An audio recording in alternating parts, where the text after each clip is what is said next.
Nakasala ngayon sa pagdinig ng makapangyarihang Commission on Appointment o CA si Secretary Teodoro Ted Herbosa. Dito malalaman kung makuha niya ang confirmation bilang kalihim ng Department of Health. Ito ay sa gitna ng mga balitang may kaso ito sa Office of the Ombudsman.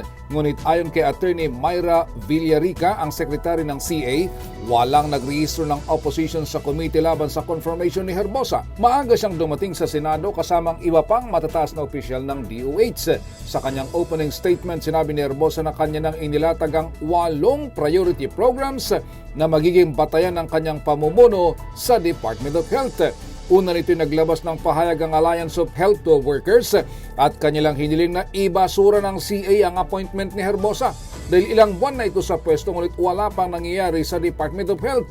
Hanggang ngayon ay wala pa din ang Health Emergency Allowance na hinihintay ng mga healthcare workers at marami pa din sa kanila ang overwork at underpaid. May record din umano ito bilang dating undersecretary ng DOH na gustong i-privatize ang ilang mga government hospitals gaya ng Philippine Orthopedic Center at muntik nang ma-abolish ang Fabella Hospital.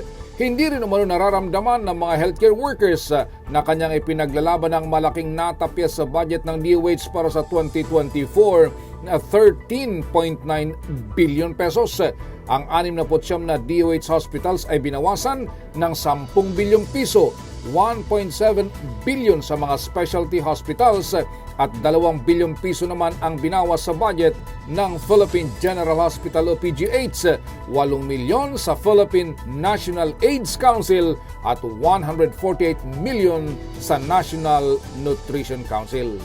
Para sa MBC Network News, ito si Raymond Dadbas, tuloy-tuloy sa pagbabalita, tuloy-tuloy sa serbisyo, sama-sama tayo Pilipino.